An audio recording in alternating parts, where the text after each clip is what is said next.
Hey everyone, update on the Senate, an update on some of the election fraud allegations which have been made. Firstly, the good news. It's looking like the Freedom parties in the Senate still actually have a shot. I want to quickly run you through all the states where the vote roughly stands. Later on, I'm also going to talk about exactly some of the things you can do tomorrow if you choose to get out there and become a scrutineer for your local candidate. Tomorrow I'll be doing it with my partner. We'll be going on a date and going to the actual scrutineering place to actually watch the ballots being counted and see how the process is done. So I encourage all of you to do that, but we'll come to that in a second. Today I did a big post about where things stand with the election, how things are going, and I really want to reflect on how the Senate vote stands right now. So let's start off with the actual Senate vote. The way things stand right now in the country, in the lower house, it looks like the Labor Party has 76 seats. That's the majority that they need to get legislation passed. And with the even if they lose one seat, then they'll be in a minority government. They'll probably get a vote from the Greens. For the upper house, slightly different story. The Labor Party needs 79 seats plus the Greens, including the Greens. So that takes them to about 70. Sorry, let me start again. Senate. There are 76 seats in total in the Senate. Now, as you know, legislation has to go through the lower house. That's where they've got all those teal independents, and also the Senate. Now, in the Senate, there's 76 seats total, and they only need half of them to pass legislation, so 39. Now, the Greens right now have 12 senators at the moment. The Labor Party have I think it's 25 senators in the upper house. So that gives them 37 Senate spots. So that means they need 2 more spots in order to get legislation passed. If you're listening to this, give this a share right now. Get it out there. I want to make sure as many people hear the good news as possible. So the way it stands right now, the Labor Party and the Greens need 2 more Senate spots in order to get legislation passed. But they will not win the spots. They need to go to 2 senators in order to get legislation passed. Jackie Lambie, who's someone that was very against the freedom movement over the course of the last 2 years, and also a guy named David Pocock from the ACT, the Australian Capital Territory. He's a Climate 200 candidate, so I don't think you can rely on him to hold the government back, but we'll see how he goes. He's a former Wallaby. So it's basically looking like the speed that the country moves will be depending on Jackie Lambie and how quickly she wants to move it. Now, you're probably wondering, well, Joel, where's the good news? Well, here's the good news. In the Senate, every single state still has a senator in play. So New South Wales, Victoria, Tasmania, WA, South Australia, and Queensland. The 6th Senate spot in each of those states, the Freedom parties might actually end up getting up, and I think they will get up. I was up very late last night going through the preferences and actually seeing exactly how the major parties preferenced it, and it was really interesting to see how in all the different states, especially Tasmania, there is a pathway to actually get there. Now, they're only about 45% of the vote counted, so we're still going to have to wait a little bit longer. Even after it's counted, we have to also wait for them to do the preference flows, so that'll take a bit of time. But firstly, I want to take you through all the states. So, where do the Freedom parties stand? So right now in New South Wales, the 6th Senate spot, they say it's likely going to Jammal. He's the guy that ended up taking Concetta Fierravanti-Wells' seat, the Conservative seat in the Liberal Party for the Senate, even though he said he wouldn't run again. It's looking like I don't see why Pauline Hanson's One Nation doesn't win that seat. If they don't, I don't see why the UAP don't win that seat. But how is Jammal getting up? I don't think he's going to get up. I think that the mainstream media are completely reporting this wrong. I think that we're actually going to see a Freedom Party candidate get up in the Senate for New South Wales. So that's one state. Let's go and look at Victoria now. Victoria, it's looking like the UAP, Ralph Babbitt, great guy. It looks like he's going to end up getting up, which is actually really good to see. And I think that the preference flows, when done, it'll actually flow to him. So that's 2 senators. There you go. Queensland. Pauline Hanson is obviously leading there. There's been a lot of hit pieces, a lot of heat on her the last few days, saying that she's not going to win the seat. I don't see how she doesn't win the seat. I mean, between Pauline Hanson, the UAP, the Liberal Democrats, and the remaining Liberal Party vote, she gets a quota. I don't understand why the mainstream media are saying, oh, she's going to lose her seat to the Greens. No, she's not. The Greens are getting the 5th Senate spot. She's going to get the 6th Senate spot. So that's 3 senators from New South Wales, Victoria, and Queensland. Let's move on. We've also got WA. Now, it's looking like right now they say that a Labor candidate is going to get up in WA, but I don't see why Pauline Hanson's candidate won't get up. I mean, if you look at all the preference flows from One Nation, the UAP, the Liberal Democrats, the Great Australia Party, and the other minor parties there, like Federation Party, IMOP, I don't see why Pauline Hanson's candidate doesn't get up. So that's that's 4 Senate spots, just looking at that as it is. Then you look at South Australia. Jennifer Game, she's her daughter just recently got elected to the state parliament of South Australia. Now, Jennifer Game, she is ahead and with preference flows from the other minor parties like the UAP and the Liberal Democrats and the Federation Party. I don't see why she doesn't get elected as well. So that's 5 seats in the Senate. And then we've got we've got Tasmania. Now, this is the one that kept me up really late. This is the seat where Topher Field is running for the Liberal Democrats, and there's also a Pauline Hanson One Nation candidate, and also there's a UAP candidate. Now, this is one of the most complicated preference flows I have seen in the country for the Senate. There is a path forward for either Topher Field or the UAP to get up, but not One Nation. But it's really complicated because Pauline Hanson's One Nation candidate there is leading, but if she leads too much and the votes flow into her, she won't get the votes from the Liberal Party because the Liberal Party cut her out of the preferences. So it's really complicated, and you can see why this will take weeks to work out the Senate flows to see how this goes. So that's Tasmania. Topher probably disagrees with me, but I think that he's actually still in the match to actually win the seat, and I think that the UAP person is also in the match to win the seat. So get your popcorn, guys, and take it easy. It's going to be, a couple weeks at least. But this is the thing. Even if freedom parties get up in all 6 states, 6 Senate spots, that's as many Senate spots as the Greens get. Even if they do that, it's still not enough to get the balance of power. And it's not their fault. You guys did a phenomenal job. The freedom parties did an amazing job. 6 Senate spots is huge. When you get a senator in, they're not in for 3 years. They're in for 6 years. Now, the Greens have 12 Senate spots just because they got 6 in the last election. These 6 senators we don't have to contest them again. We have them till the next election. So they're going to be there, causing havoc for a long time. If we replicate that 15% of the vote in each state, like we just did, and we get a senator in every state, we will have as many senators as the Greens. That is amazing, because then it'll typically look like 2 Labor, 2 Liberal, and then a Greens, and then a Freedom candidate in every state. That is an amazing result. It's not our fault that we didn't get a 7th senator, which would have given us the balance of power.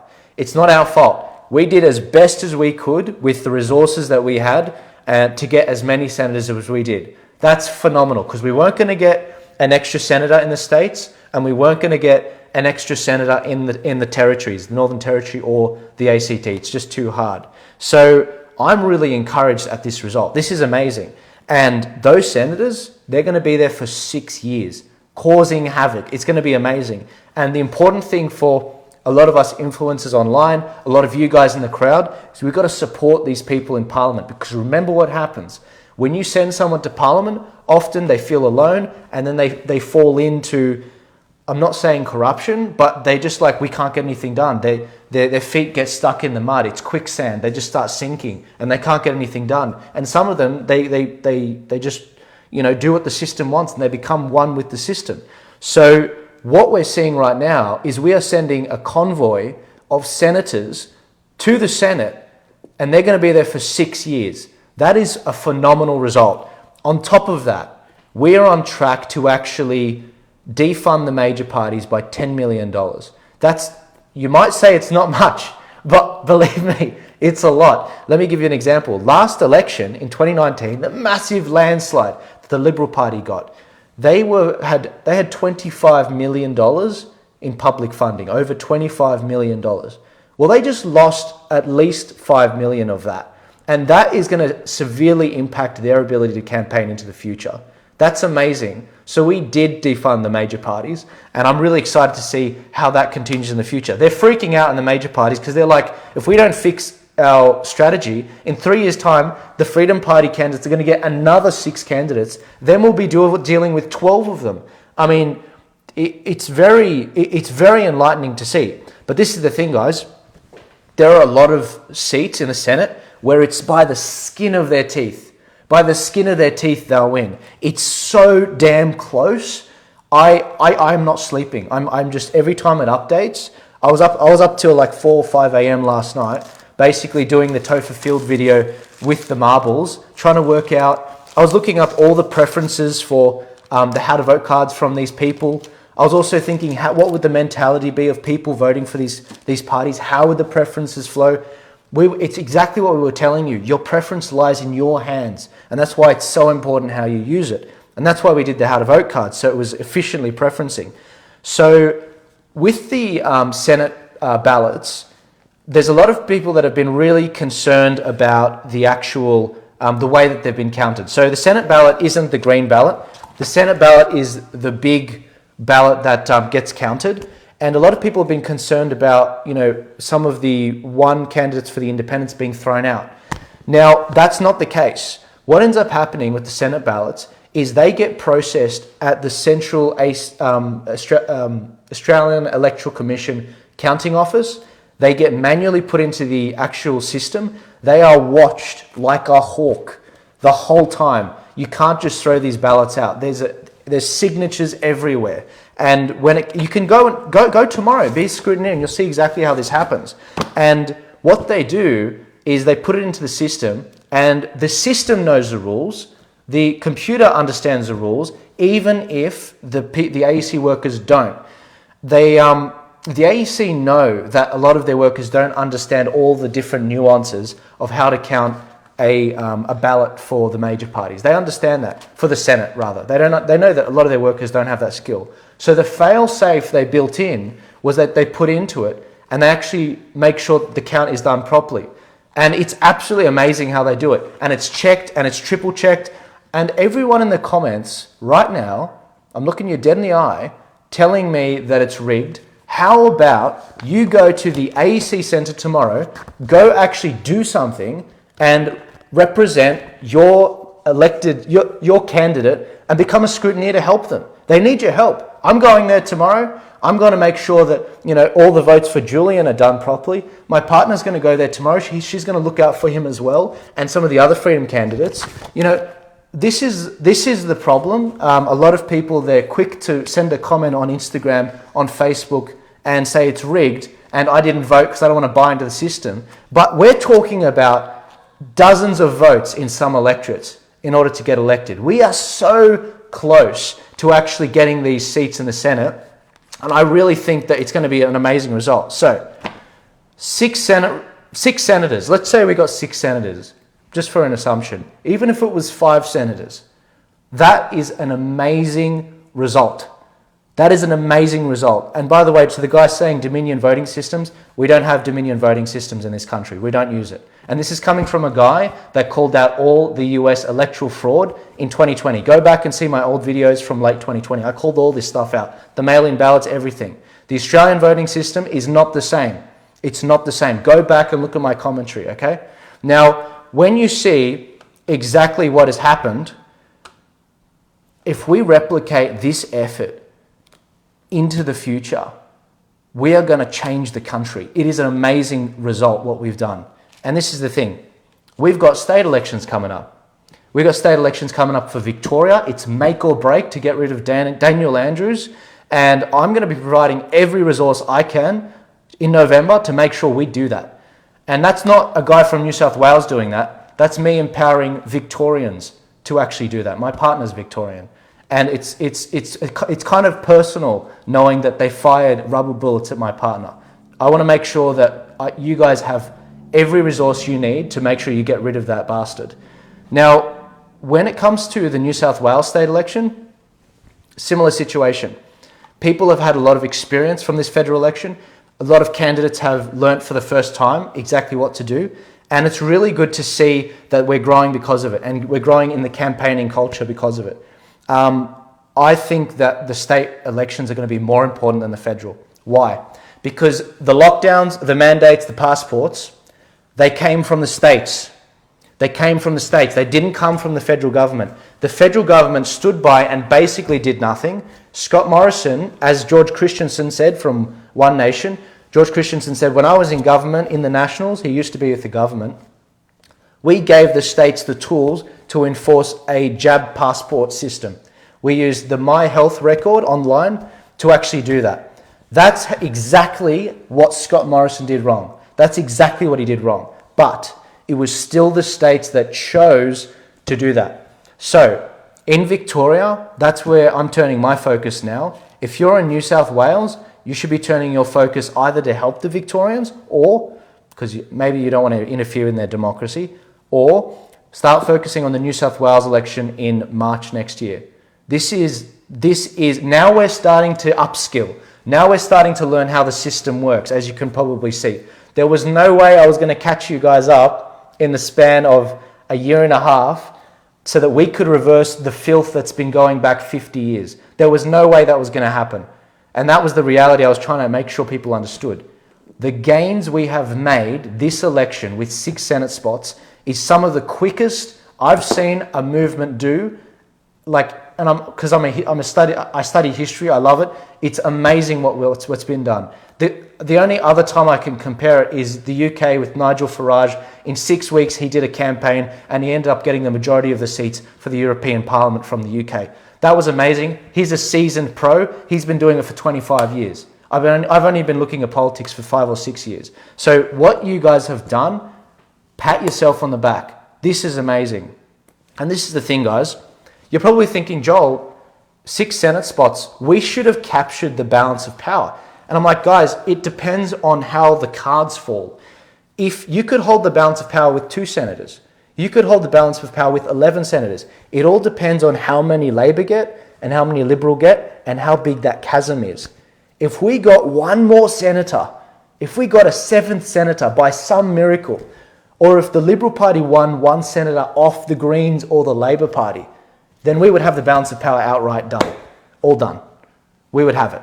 And we would be able to stop any filth that came from the lower house. But we just didn't. That's just how the cards fell.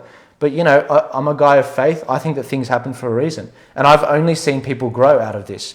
There's 700 people listening live right now. If you all give it a share like you did last night, this will reach well over 20,000 people. I saw it last night and people really appreciated the message of hope. This is exactly what we need to do. What you guys have been doing has been absolutely phenomenal.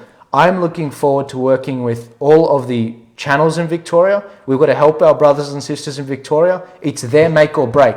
We could afford to stuff up the federal election, but we can't afford to stuff up the state election in Victoria. It's literally their make or break down there, and I don't want to see Daniel Andrews return. I don't. Let's look at one last thing. Now, a lot of people have been making the point that they're really worried about the count.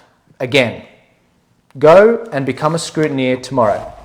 Go find your local candidate, get in contact with them, say, hey, I know the vote's still going on. I want to become a scrutineer for you. I want to watch your vote count. And go and do it.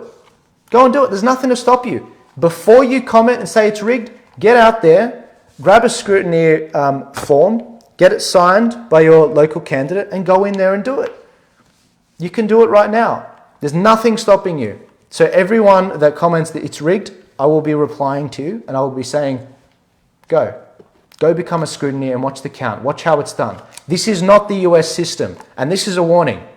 If you think that the election is rigged and you live in an alternate reality where you think it's rigged and there's nothing you can do, that's when the bad guys win.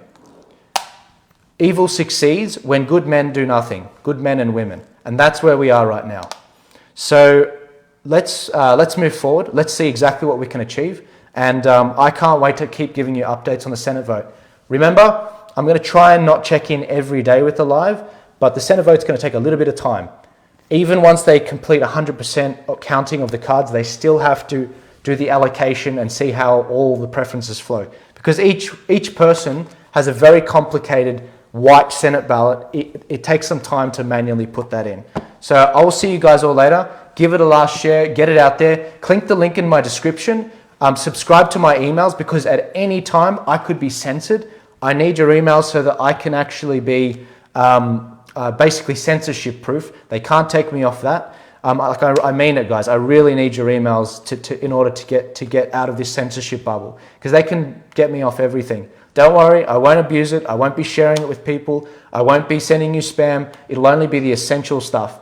I'll see you all later. You're absolute legends. And remember, this has been a huge success with 6 Senate spots. We've defunded the major parties, and we've also reduced a lot of the margins across the country. We've done a phenomenal job. It's just about how the chips have fallen.